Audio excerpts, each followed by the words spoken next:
Assalamualaikum warahmatullahi wabarakatuh. Perkenalkan, nama saya Diva Kusmawati. Saya dari kelas pendidikan ekonomi B pagi. Saya ingin menjelaskan tentang perbankan syariah dengan ulangan tengah semester ekonomi syariah dengan dosen pengampu Ibu Irvia Eriza, MPD. Berikut adalah penjelasan saya. Baik, di sini saya akan menjelaskan tentang perbankan syariah. Apa itu perbankan syariah? Perbankan syariah berdasarkan Undang-Undang Nomor 21 Tahun 2008 tentang Perbankan Syariah. Bank syariah merupakan bank yang menjalankan kegiatan usaha berdasarkan prinsip syariah atau hukum Islam. Prinsip syariah Islam yang dimaksud mencakup dengan prinsip keadilan dan keseimbangan atau adl wa tawazun, kemaslahatan atau maslahah, universalisme atau alamiah, serta tidak mengandung gharar, maisar, riba, zolim, dan objek yang haram, sebagaimana yang diatur dalam Fatwa Majelis Ulama Indonesia. Selain itu, Undang-Undang Perbankan Syariah juga memberi amanah kepada bank syariah untuk selalu menjalankan fungsi sosial sekaligus menjalankan fungsi seperti lembaga Baitul Mal. Apa itu lembaga Baitul Mal? Lembaga Baitul Mal yaitu sebuah lembaga yang menerima dana berasal dari zakat, infak, sedekah, hibah atau dana sosial lainnya dan menyalurkan kepada pengelola wakaf atau wakif sesuai kehendak pemberi wakaf. Jadi, perbankan syariah adalah bank yang operasinya sesuai dengan prinsip-prinsip syariah Islam dan mengikuti ketentuan-ketentuan syariah Islam dan hukum Islam. Berikut adalah ciri-ciri bank syariah. Bank syariah memiliki 5 ciri-ciri. Yang pertama, adanya kesepakatan dan persamaan pemikiran ketika melakukan akad perjanjian sehingga tidak ada yang dapat dirugikan atau adanya penyesalan dari kedua belah pihak dan tidak kaku dalam melakukan tawar-menawar jumlah nominal selama itu dalam batas yang wajar. Yang kedua, adanya pengarahan dana masyarakat dalam bentuk deposito atau tabungan oleh pihak bank dan dijadikan sebagai amanah yang harus dijaga dengan baik sehingga pihak bank tidak semena-mena dalam mengalokasikan simpanan tersebut. Yang ketiga, adanya penggunaan persentase atau adanya bunga dalam pembayaran atau akad yang harus dihindari karena dapat merusak cita-cita perbankan yang bebas bunga.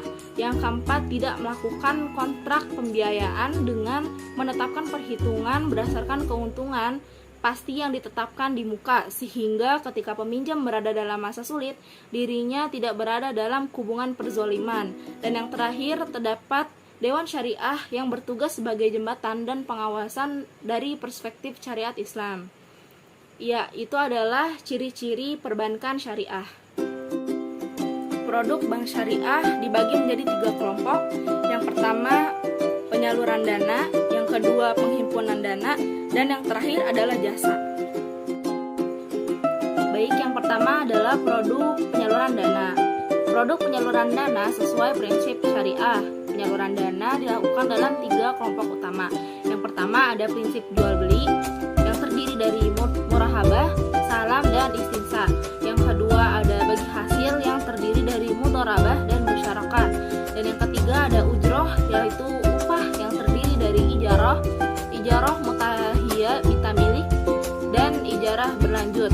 Yang kedua ada produk penghimpunan dana. Penghimpunan dana dari masyarakat dilakukan dengan prinsip wadiyah atau mudharabah tanpa membedakan nama produk yang bersangkutan. Wadiyah adalah titipan nasabah yang harus dijaga dan dikembalikan setiap saat apabila nasabah yang bersangkutan menghendaki. Dan yang kedua ada mudharabah adalah akad kerjasama usaha antara dua belah pihak dengan pihak utama.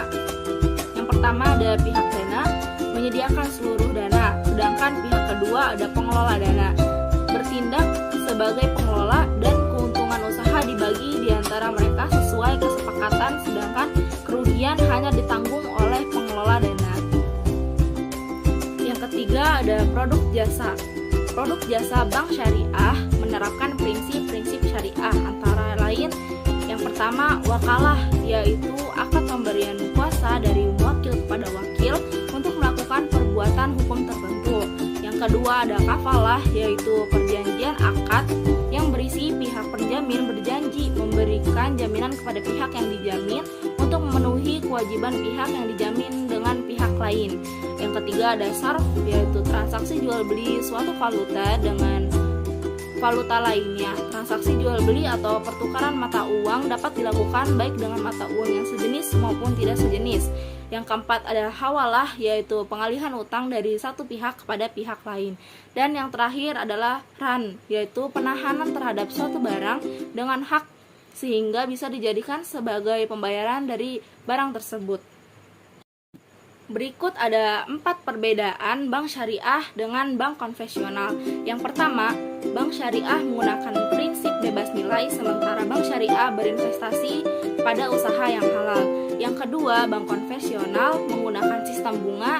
Bank syariah berdasarkan asas bagi hasil, margin, keuntungan, dan fee. Dan yang ketiga, besaran bunga di bank konvensional tetap, sementara bagi hasil di bank syariah berubah-ubah tergantung kinerja usaha. Dan yang keempat, bank konvensional berorientasi laba, sementara bank syariah berorientasi profit dan falat atau kebahagiaan dunia maupun akhirat. Jadi itu adalah 4 perbedaan bank syariah dan bank konvensional. Berikut ada 4 contoh bank syariah yang ada di Indonesia. Yang pertama ada Bank BNI Syariah, yang kedua ada Bank Muamalat, yang ketiga ada Bank Syariah Indonesia atau BSI, dan yang terakhir ada Bank Mandiri Syariah. Sekian presentasi dari saya, kurang lebihnya mohon maaf. Wassalamualaikum warahmatullahi